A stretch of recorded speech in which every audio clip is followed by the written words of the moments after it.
अवैध तरीके से गौ माताओं को लेके जाते हैं। उसके बाद हमारे गौ भक्तों को पीटते हैं, उनको मानसिक प्रताड़नाएं देते हैं, प्रशासन के द्वारा उन पर दबाव बनाते हैं, उनको घर से बेघर करते हैं, झूठे उन पर मुकदमे लगा रहे हैं। कान खोल के सुन ले, आपकी एक भी अवैध गाड़ी को मंडी से बाहर नहीं जाने दिया जाएगा। पूरे भारत के गोरक्षक इन भाइयों के फेवर में है। अगर इन्होंने कोई अपराध किया है तो उनकी सजा देना कानून का काम होता है। आपने हमारे गोरक्षक भाई को अकेले को कैसे पीट दिया, अगले दिन आपने कैसे हमारे गोरक्षक को पीट दिया, अगले दिन आप कैसे हमारी गौ माताओं को माल बोल रहे हैं, आप कैसे अवैध तरीके से गौ माताओं को अपने एक पर्चे के जो आप जीएसटी भरते हैं उसके हिसाब से गौ माताओं को ले जाते हैं। आप प्रशासन की कोई परमिशन क्यों नहीं लेते हैं? और आप जो कमेटी बनाए हुए हैं डेयरियों की और उसके प्रधान के साथ मिली भगत करके गौ माताओं को कटवाने का काम कर रहे हैं, गोरक्षकों को कटवाने का काम कर रहे हैं। गोरक्षक की जिंदगी इतनी सस्ती नहीं है कि आपके हाथों से खत्म हो जाए। गोरक्षक बब्बर शेर की जिंदगी मरेगा और मौत मरेगा, जिएगा भी और मरेगा भी। मंडी में खड़ा हूँ, जिस माई के लाल ने अपनी माँ का दूध पिया है, मेरे गोरक्षकों पर आंगली उठा के दिखाए। अगर आप मुकदमा हमारे गोरक्षक भाइयों पर करवाते हो तो पूरे भारत से सबूतों के साथ मुकदमे मैं आपके ऊपर करवाऊंगा और आपको दिखाता हूं कि गोरक्षकों की ताकत क्या होती है, कट्टर सनातनी की ताकत क्या होती है। क्योंकि ना तो हम गौ माता को कटने देंगे, ना अपने गोरक्षक को कटने देंगे। ना बटे हैं, ना बटेंगे, ना कटे हैं और ना कटेंगे।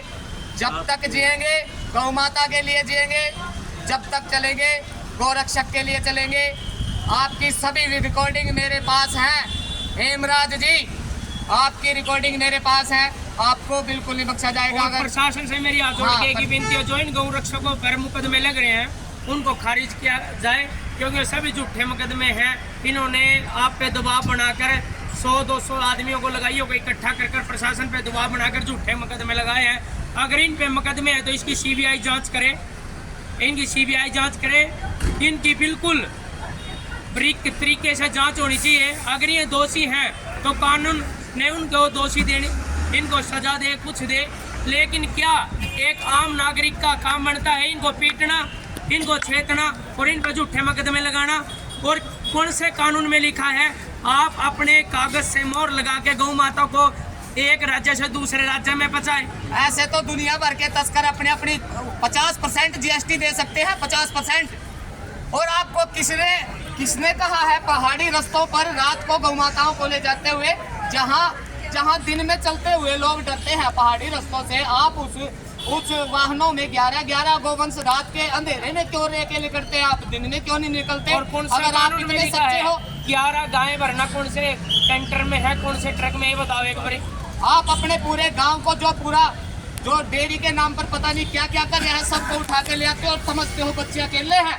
पूरे भारत के गोरक्षक इन भाइयों के साथ अगर इनका बाल भी पाका होता है तो प्रशासन से निवेदन है कि पहले तो शांतिप्रिय तरीके से इन भाइयों के साथ न्याय करें। अगर हमारे भाइयों के साथ न्याय नहीं होता है तो पूरे भारत से आंदोलन होगा और आपको दिखा दिया जाएगा कि कट्टर सनातनी और गौ भक्त जो अपनी गौ माता के लिए चले हैं वो क्या कर सकते हैं। हम पूरे भारत में शांतिप्रिय तरीके से आंदोलन करेंगे, प्रशासन धरना देंगे, धरना प्रदर्शन देंगे। पूरा विश्व हिंदू प्रसिद्ध और पूरा गौ रक्षा दल इन भाइयों के साथ है, इनको न्याय मिलना चाहिए। हमारी यही गुहार रहेगी प्रशासन से, एसपी साहब से, इस केस की पूरी जांच करे और जो ये लड़के इनमें नाम दिए गए हैं इनको ऊपर जो केस लग रहे हैं इनको खारिज करें। सभी भाइयों की मांग है। बोलिए गौ माता के जय। इनके पिताजी हैं, इनसे पूछो एक बार क्या दिक्कत है जी? 3 तारीख को जब हम घर लौट रहे थे तो वहाँ पे एक गाड़ी का ट्रक, उसमें कुछ गायें कुछ आगे बैल लोड करके जो है एक गाड़ी जिसका नंबर HP 82 है वो वीडियो है मेरे पास। हाँ, उसका नंबर दे देंगे। वो रत्ती में पकड़ी हुई थी और अपना जो वहाँ पे जो गौवंश है, गौवंश को जो है अवैध तरीके से जम्मू कश्मीर ले जा रहे थे। और जम्मू कश्मीर में जो है क्या धंधा चलता है गौ वंश के साथ, उनको काटने का काम किया जाता है। वो ढाबण के निवासी हैं और अपना जो है वही धंधा करते हैं। और जब वहाँ के लोकल लोगों का विरोध हुआ तो उन्होंने पहले हाथ उठाना शुरू कर दिया और धमकी देने लगे कि हम आपको मारेंगे, पीटेंगे। और उसी तरह जब